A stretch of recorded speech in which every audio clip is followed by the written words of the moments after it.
जो हमें सानिध्य मिला है, मानो परम पद हमारे हाथ में आ गया है। हमारी दुख परंपरा का अंत होने का अवसर आ गया है।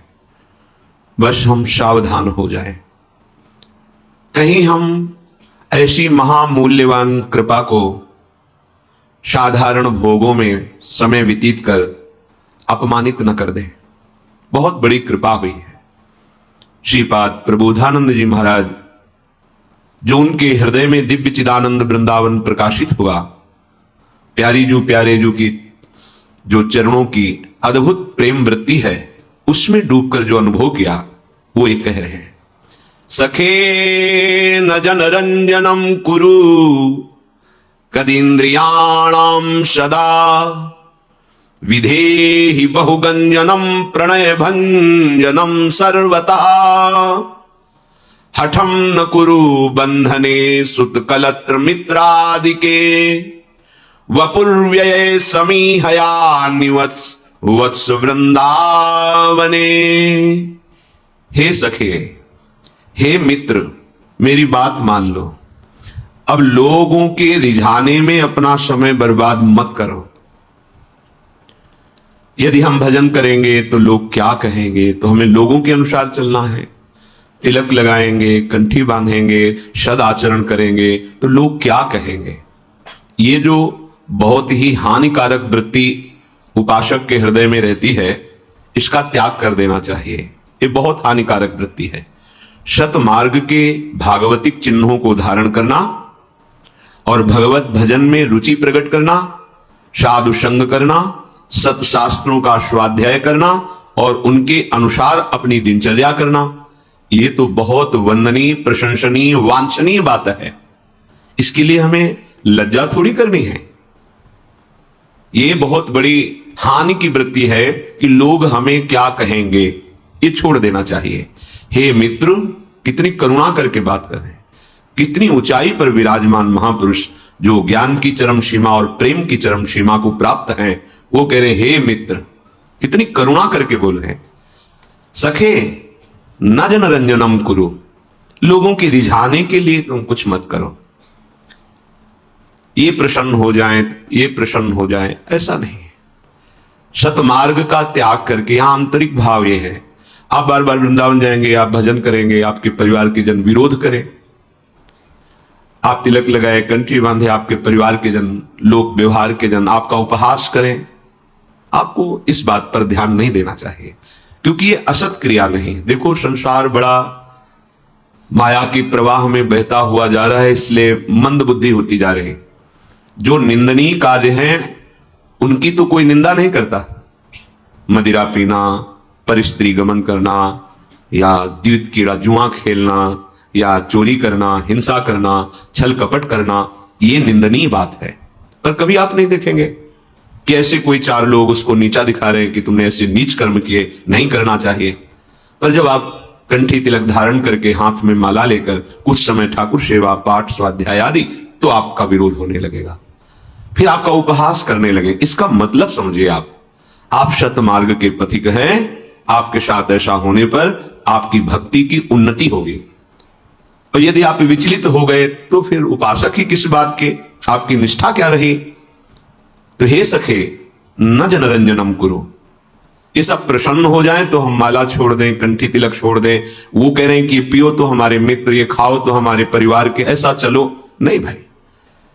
अपने जीवन का कर्म अपने आप को भोगना होता है। इसलिए आपकी रुचि, आप जैसा भगवान प्रेरित करें चलो, हमें जैसा भगवान संत जन गुरुजन शास्त्र प्रेरित करता है, हम वैसे चलेंगे। किसी की निंदा नहीं करनी, पर कोई निंदा करे तो सहनी है, उसका विरोध नहीं करना है। हमें कोई भी ऐसे असत आचरण नहीं करने कि सामने वाला प्रसन्न हो जाए। असत आचरण। सखे न जनरंजनम कुरु। आगे कह रहे हैं, कदिंद्रियाणाम सदा विदेहि।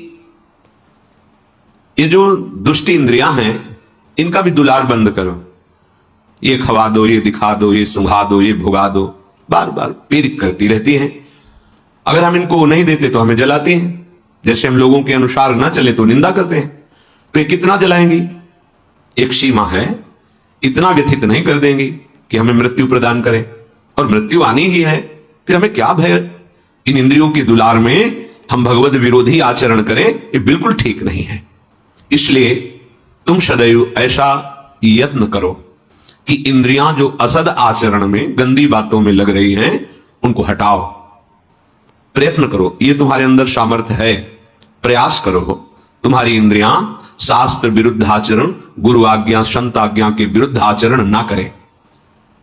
बहुगंजनम प्रणय भंजनम सर्वतः, ताड़ना दो इंद्रियों को। ये ऐसे नहीं मानती। देखना इंद्रियों के न घोड़े भगे, रात दिन इनमें संयम के कोड़े लगे। सबसे बड़ी मार है भजन। भजन से सब भी ठीक हो जाते हैं। इंद्रियां, मन, बुद्धि, चित्त, अहंकार, स्थूल देह, स्वभाव, कारण देह सब पावन हो जाता है। जबरदस्ती नाम जप करो, पवित्र आहार, भगवत भक्तों का संग, किसी की मत सुनो। ये संसार है, सब अपनी अपनी मति के अनुसार बोलता रहता है। तस्मात् शास्त्रम प्रमाणम ते कार्या कार्यो व्यवस्थित हो।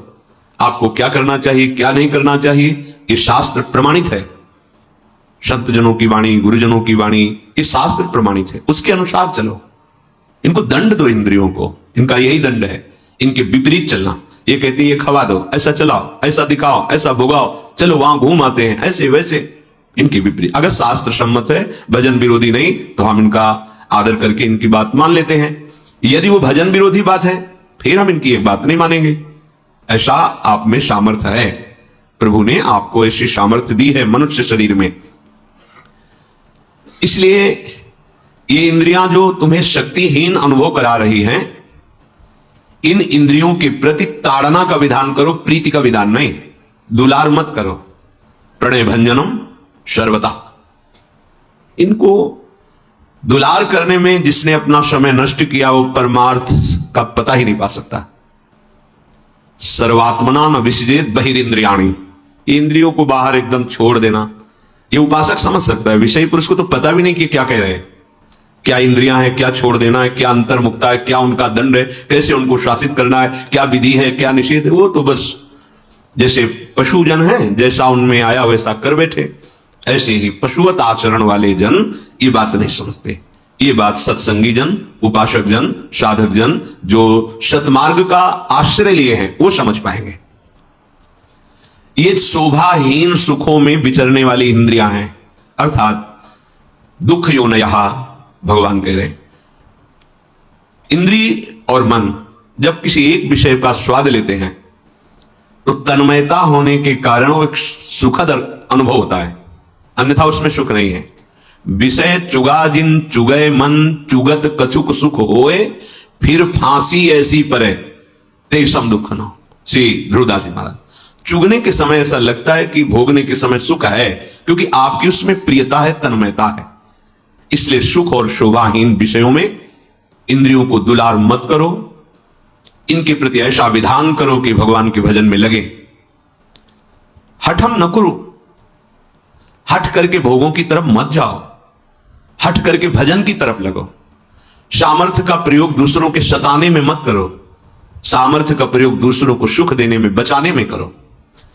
अगर तुम्हारे पास ऐश्वर्य है तो भोग विलासिता में, पापाचरण करने में मत लगाओ, धर्म में लगाओ, दूसरों को सुख देने में लगाओ, भगवत आराधना में लगाओ। तुम्हारा जीवन प्रतिपल आनंद में, सुख में हो जाएगा। बुद्धि भगवान ने तुम्हें दी है, तो उस बुद्धि के द्वारा इंद्रिय मन को अपने अधीन करने की बात सोचो। बुद्धि के द्वारा असत आचरणों की प्राप्ति के लिए इंद्रिय और मन के अधीन होकर आचरण करना कितनी निंदनीय बात। तुम्हें बहुत कुछ प्राप्त है, तुम अपने आप को समझो, जागो। तुम मोह निद्रा में सोते हुए जो पापाचरण ये सब क्रियाएं, इनसे जागो।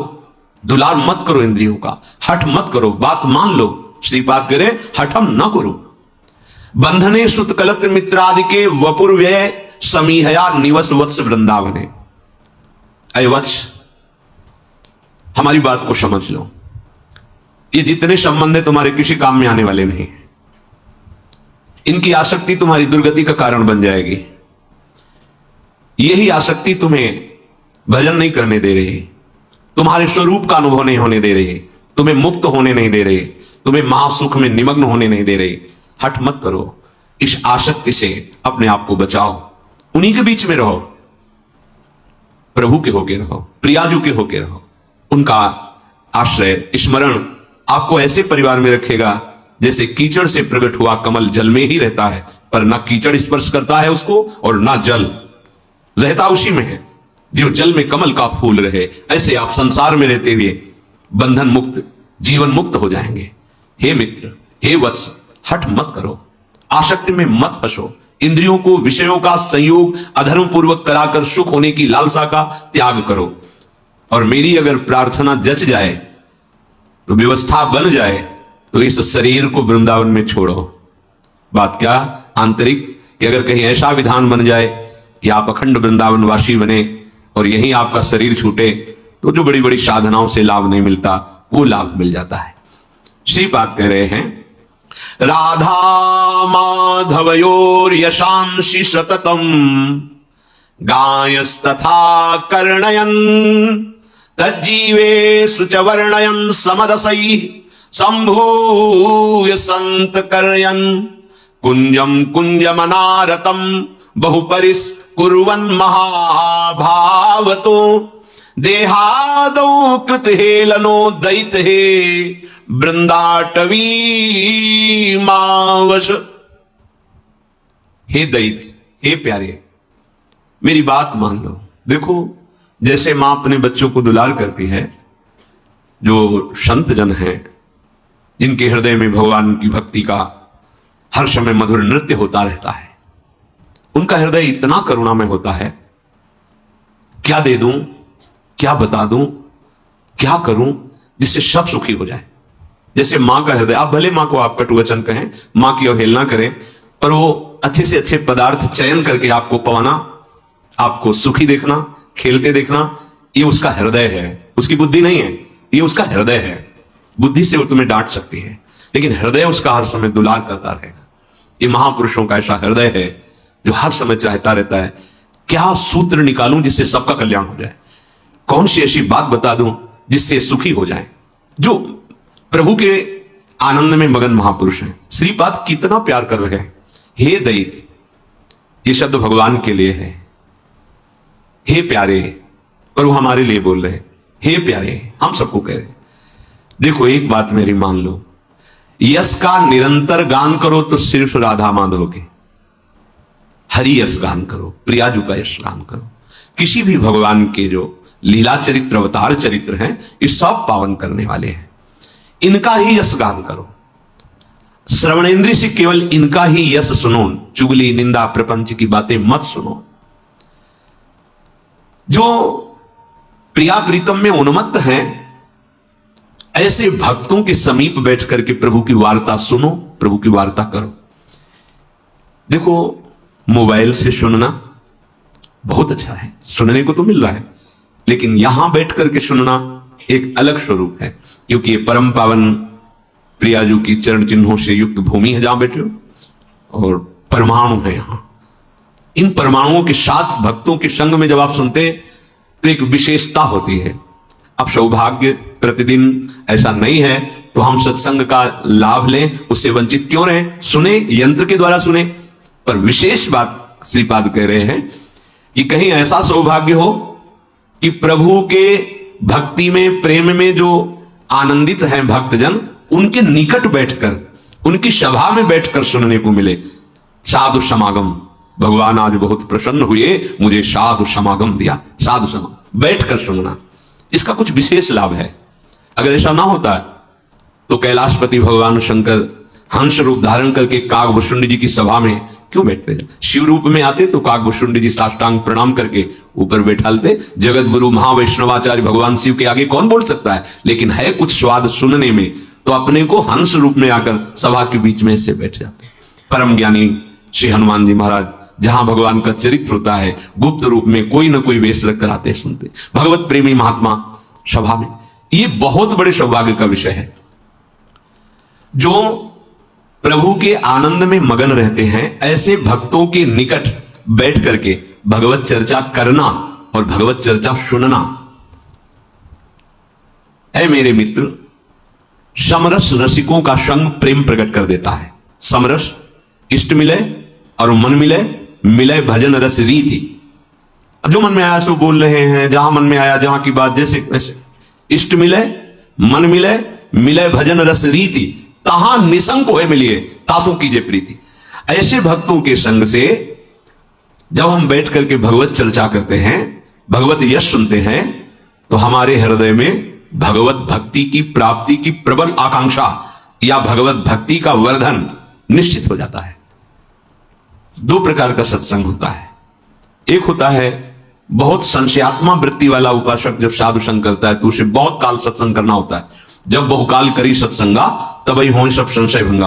और एक होता है विश्वासी भक्त, सीधा सरल स्वभाव, जो बोला स्वीकार कर लिया, उसके लिए ज्यादा समय नहीं लगता है। वो तो तात स्वर्ग अपवर्ग सुख धरी तुलाए कंग, तूल न ताय सकल मिल जो सुख लव सत्संग। एक बात पकड़ ली, अध्यात्म की ऊंचाई पर चढ़ गया। अपने इष्टाकार, अपने आराध्य देव की सेवारत और शास्त्र सम्मत वार्ता सत्संग की ये वृत्ति देख करके ही हमें विशेष लाभ प्राप्त हो सकता है। वार्ता इष्ट संबंधी, इष्ट सबका एक ही है, परम तत्व, नाम रूप लीला अनंत है। शास्त्र सम्मत बात, मनगढ़ंत नहीं। तस्मात् शास्त्रम प्रमाणम। एक भी पंक्ति अगर कोई कहे कि मेरा अनुभव, तो भगवान व्यास देव जी का ऐलान है, जितने महर्षि हो गए हैं, जितने हैं और जितने होंगे, जो अनुभव होगा वो सब हमने लिख दिया है। भगवान व्यास देव, तुम्हारा कोई अनुभव शास्त्र से अलग नहीं होगा। शास्त्र से अलग है तो वामपंथ माना जाएगा। वामपंथ शास्त्र के प्रतिकूल आचरण। कोई भी सिद्धि, कोई भी सिद्धावस्था, कोई भी जो भूमिका है, चाहे ज्ञान की या भक्ति की या योग की, भगवान व्यासदेव जी भगवान श्री कृष्णचंद्र जी के अवतार हैं। उन्होंने कहा जो जितने भी ऋषि हुए हैं होंगे, जो भी उनको अनुभव हुआ है वो सब शास्त्र में लिखा हुआ है। ऐसा कुछ नहीं कि जो अनुभव आगे किसी को अलौकिक होगा, हुआ नहीं है। तो जैसे वेद और पुराणों में जो अनुभव नहीं लिखा, तो श्री जी की सहचर्या प्रकट होकर वो अनुभव, वही तो है, प्रभु ही तो है। विविध रूप आचार्यों का धारण करके ये मार्ग है, ये अनुभव है, ये स्थितियां हैं। आपकी कोई अलग स्थिति नहीं होगी। अलग है तो भी आप अलग हैं। तस्मात् शास्त्रम प्रमाणम थे। तो हमें सत्संग करना है तो ये हमें देखना होगा इष्टाकार वृत्ति। जहां से सत्संग हमें मिल रहा है वो भगवत चरणारविंदाश्रित, जो शब्द निकल रहे हैं शास्त्र प्रमाणित, जो अनुभव हो रहा है वो पूर्व के महापुरुषों द्वारा अनुभूत, कोई अलग अनुभव नहीं होगा। अगर ये तीनों मिल रहे हैं तो इसे समरस कहते हैं, अगर नहीं मिल रहे हैं तो उसे विषम कहते हैं। और विषमता संसार में होती, समता प्रभु में होती है। जीत विषम संसार। आपको परमानंद का अनुभव करा देगा सत्संग। हे प्यारे, मेरी बात मान लो, तुम वृंदावन में बुहारी सेवा जरूर करो। बुहारी कहते हैं सोहनी, सोहनी जिसे लौकिक भाषा में झाड़ू लगाना कहते हैं। ये वृंदावन की बहुत बड़ी सेवा है। बहुत जल्दी अभिमान नष्ट हो जाता है किसी भी कुंज में। ये संपूर्ण वृंदावन दिव्य है, पर वो अपनी प्राकृतिक दृष्टि है इसलिए नहीं देख पा रहे। कहीं भी सोहनी लेके 10 हाथ लगा दीजिए, परिक्रमा में, किसी गली में, कहीं भी जहां आपको लगता है। ये बहुत बड़ी सेवा है। स्वयं हरिवंश महाप्रभु श्री लाडली जी से कहते हैं कि मुझे अपने कुंज भवन की मार्जनी बना लीजिए या मार्जनी लगाने वाली, सोहनी लगाने वाली बना दीजिए या सोहनी ही बना दीजिए, मार्जनी श्याम। श्रीपाद कह रहे देखो बहुत बड़ी बात है। अगर आपको अहंकार नष्ट करना है तो बहुत बढ़िया सेवा है। कहीं भी, ये संपूर्ण वृंदावन महारानी जी का है। कहीं भी जहां कुछ ऐसा दिखाई दे रहा है उसे झाड़ करके साफ कर दिया। ऐसे प्रियाजू के जन, ये सब यहां बहुत सावधानी रखनी चाहिए। जैसे आप परिक्रमा में चल रहे, आपको कफ आया, आपने वहीं थूक दिया। अब वो किसी वैष्णव को जो मंत्र जाप करते हुए जा रहा है, चरण में पड़ा, आपको अपराध बन गया। ये बहुत सावधानी की बात। हाँ, आपको कफ है, रोकी रखिए। जहां ऐसा स्थान नाली आदि दिखाई दे वहां थूक दीजिए। कुछ भी बहुत ये महल है, आप इतनी सावधानी से रहेंगे। आप यहां सिगरेट पी रहे हैं, जानते हो ये धाम है, धाम। आप क्या मंदिर में बीड़ी पी सकते हैं सिगरेट? अगर पीते हैं तो आप बिल्कुल मंदबुद्धि हैं, मूर्ख हैं, इसलिए ऐसा करते हैं। तो एक मंदिर क्या, करोड़ों मंदिर, भला महल की समानता, जहां प्रगट ये लीला भूमि है। ये कोई केवल भावात्मक नहीं है। जैसे हम मंदिर निर्माण करते हैं, प्रभु का श्री विग्रह, ये हमारे भाव का विषय है, मानो या ना मानो। लेकिन यहां जो है ये सत्य सच्चिदानंद में लीला भूमि है, तुम्हारे भाव का विषय नहीं कि भाई मानो तो वृंदावन है, नहीं मानो या ना मानो तो है, सच्चिदानंद है। एक एक कण की बराबरी कोई भी महातीर्थ, कोई भी परम पावन ऐसा नहीं जैसा श्रीधाम वृंदावन। एक दो दिन के लिए, 4 दिन के लिए आप आए, आप सिगरेट पी रहे हो, हुक्का पी रहे हो, मसाला खा के थूक रहे हो ऐसे ही, और वैष्णव जनों के चरणों में या वो धुआं भक्त जनों के, अब वो माला लिए चल रहे हैं, तुम्हारी बीड़ी सिगरेट का धुआं जा रहा है, तुम्हारी क्या गति होगी? तुम्हें पता नहीं कहां हो तुम। सावधान, श्रीधाम वृंदावन है। देखो, माया मायापति की ही है, वो डरती नहीं है, ध्यान रखना, क्योंकि उन्हीं की है। तुम सोचो कि तुमसे माया डर जाएगी, तो तुम उनके अंश हो तो वो किसकी है? दोनों बातें भगवान, ममैव अंशो, तो मम माया दुरत्यया, मम ममैव, दोनों है। तुम समझो कि तुमने तिलक लगा लिया, कंठी बांध ली, तो माया तुमसे डर जाएगी? नहीं, जिनके तुम हो उन्हीं की वो है। होश में चलोगे तो आगे बढ़ा देगी, और थोड़ा भी उनसे विमुख भाव रखोगे तो फिसला के गिरा देगी। वो डरने वाली नहीं, उन्हीं की है जिनके तुम हो। सावधान, ये धाम है। जैसे जैसे यश विस्तार आगमन, वैसे वैसे माया अपने प्रश्न रखती जा रही है। अब पता चला आप धाम आए हो, और परिणाम बहुत गलत होगा। आप यहां के मदिरा पान करें, आप आकर के यहां संसारिकता का बहुत हानि का विषय है। ये परम पावन धाम है। 1 दिन के लिए आओ, 2 दिन के लिए आओ, आजीवन रहो, जैसा श्री जी आपका विधान करे, पर इस भाव से आओ कि मैं जा कर रहा हूं धाम। जैसे आप देखो, हम नहा धो के जा रहे हैं, अभी बात मत करो, छुओ मत, थोड़ा मंदिर जा रहे हैं, जल चढ़ा के आ रहे हैं। आप ऐसा करते हैं? जब गांव में आप जल चढ़ाने भी जाएंगे तो अभी थोड़ा 5 मिनट समय दो, अभी तो हम नहा के आए हैं, जा रहे हैं, जल चढ़ा के आते हैं, फिर आप ऐसा, आप धाम आ रहे हैं, धाम। कैसे तुम्हें इसकी महिमा, जबान की सामर्थ्य नहीं है, ऐसी महिमा है धाम की। सेवक जी महाराज कह रहे हैं, हौ लघुमति नहीं लहो प्रमाणा, जानत श्री हरिवंश सुजाना। ये महाप्रभु कह रहे हैं, यथामति प्रणवं। पूरा महिमा जो वृंदावन को तो आ ही नहीं रही बुद्धि में कि कैसे कहूं, बस केवल प्रणाम करता हूं, उनकी कृपा से जो कुछ आ रहा है वो वर्णन कर रहा हूं। ये वो अपरिमित महिमा वाला धाम है जो प्रिया प्रीतम को, सुख सिंधुओं को सुख पहुंचा रहा है। यहां अगरबत्ती, अगर धूप, चंदन, केसर, इत्र, इसको आप भाव करो, थोड़ा इत्र लेकर के कहीं भी ऐसे 4 फूल डाल दिए, मेरी प्रिया जी यहां से विचरण करेंगे, पक्का पक्का। महारानी जी का महल है, सहचरियों की दृष्टि है। आप ऐसा ना समझो जैसे विशिष्ट किसी राजाधिराज का भवन होता है तो वहां सब तुमको दिखाई देंगे तैनात, चेकिंग वाले अलग अलग अलग सब, यहां ऐसे ही है। आप ऐसा ना समझो, ये अव्यक्त चिदानंद धाम है। प्रगट में जो दिखाई दे रहा है वो हमारे प्रगट नेत्र इतनी ही क्षमता के इसलिए देख पा रहे हैं। तो ऐसा ना समझो कि कोई है नहीं, हर समय यहां भारी सुरक्षा लगी हुई है, तुम्हें पता नहीं, भारी सुरक्षा तुम्हारे कर्मों का नाश करके सच्चिदानंद तत्व में स्थित कर देना, इस रजकण का प्रभाव है। बहुत यहां सावधान, 2-4 दिन नशा नहीं करोगे तो मर थोड़ी जाओगे। मान लो आप संसार में करते हैं, 2 दिन का अवसर मिला है तो बीड़ी, सिगरेट, हुक्का, नशा नहीं करोगे तो मर नहीं जाओगे। 2-3 दिन आपने अच्छे व्यतीत के भजन किए, फिर स्वभाव तुम्हें गिरा रहा है, फिर पतित कर रहा है, तो ये बचाएगा 2-3 दिन वाला कार्य। 2-3 दिन जो धामबाज करके गए, ये तुम्हारे हिसाब में बहुत बड़ा मंगल विधान कर देगा। लेकिन यहां आकर के आप ऐसा, चलो, और जो नहीं जानते पर आप सत्संगी जन हो, बहुत सावधान। श्रीपाद आदेश करें, कुंजम कुंजम अनारतम बहु परिस्कुर्वन महाभावतो। प्रिया प्रीतम की महल में सोनी लगाने को मिल रहा, ये पूरा महल है। कोई जैसे एक बार किसी महापुरुष से कहा कि बहुत दिनों से आप सेवा कुंज नहीं गए, तो उन्होंने कहा कि आपको क्या पता, हम हर समय सेवा कुंज में ही तो रहते हैं। अब उनका प्रश्न और उन महापुरुष का उत्तर, स्थिति होगी तो समझ पाएंगे, नहीं तो नहीं समझ पाएंगे। हम हर समय सेवा कुंज में ही रहते हैं। ये संपूर्ण वृंदावन स्वामिनी जी का है। आप कहीं भी परिष्कृत कर रहे हैं, मार्जन कर रहे हैं, सोनी लगा रहे हैं, श्री जी के लिए लगा रहे हैं, अहो भाग्य। ये करना चाहिए, पर इतना रजोगुण चढ़ गया है कि हम सोनी, अरे इज्जतदार आदमी हम, कोई यहां झाड़ू कुछ, ब्रह्मा भी तरसते हैं। तुम क्या चीज हो, तुम तो ब्रह्मा के रचे हुए हो, ब्रह्मा भी तरसते हैं।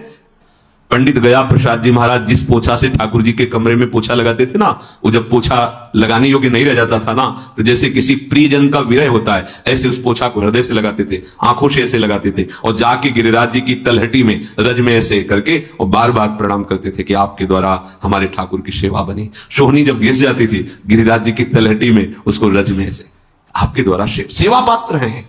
ये श्री जी के निज जन है। अब ये भाव कहां से आएगा? ये पढ़ने लिखने से नहीं आएगा, ये रसिक महापुरुषों के संग से आएगा। ये जो हमारा सोहनी सेवा है, ये जो हमारी पोछा सेवा है, या किसी की पादुका साफ रखी है सब साफ, इससे हमारा अहंकार साफ होता है, जो किसी भी साधन से नहीं साफ होता। हम मौन है वो और पुष्ट हो रहा है। 10 साल से मौन है, 10 साल से दूध के सिवा कुछ मुख में रखना, वो पुष्ट हो रहा है। और गुरुजन सीधे उसी पर तीर मारते हैं। क्यों? क्योंकि श्री जी को ये पसंद नहीं है, अहंकार पसंद नहीं है, श्री जी को पसंद नहीं। यही दरबार दीन को बादल रीत सदा। बस गुरुजनों की आज्ञा में क्यों म्यों विचार करने का जो स्वभाव है वो हमें परिपक्व नहीं होने देता। श्रीपाद कह रहे हैं यदि तुम ऐसा किए तो क्या होगा? महा अनुराग से युक्त हो जाओगे, महाप्रेम से। और हे भाई, देहादो कृत हेलनो दैत हे वृंदाटवी मावस, ऐसा तुम एक बार निश्चय कर लो, अगर कहीं कि अब शरीर हम वृंदावन में ही छोड़ेंगे तो सब बात बन गई। जीवन का परम लाभ हो जाता है जब यहां शरीर पात होता है किसी का। प्रियाजू की सहचरियां कृपा, ये सहचरियों का देश है। यहां ना यम या यमराज के पार्षद प्रवेश नहीं करते, यहां भगवान के पार्षद भी प्रवेश नहीं करते, यहां सहचरियों का शासन है। वृंदा देवी यहां की मुख्य प्रधान सेवा संपादन के लिए हैं। और प्यारी जो की प्रिय सहचरियां, जो यहां शरीर छोड़ता है, भारी अपराध बन गया है, तो एक जन्म यही उसका होगा, इसके बाद वो परम पद का अधिकारी श्री जी के चरणों का अधिकारी हो जाएगा। इसलिए हे प्यारे, हर समय राधा माधव का जश गाओ, जश सुनो, और धाम जब आओ तो बड़ी सावधानी से यहां लाभ लेकर के जाओ। प्यारे जो विराजमान है ऐसी भावना से आओ।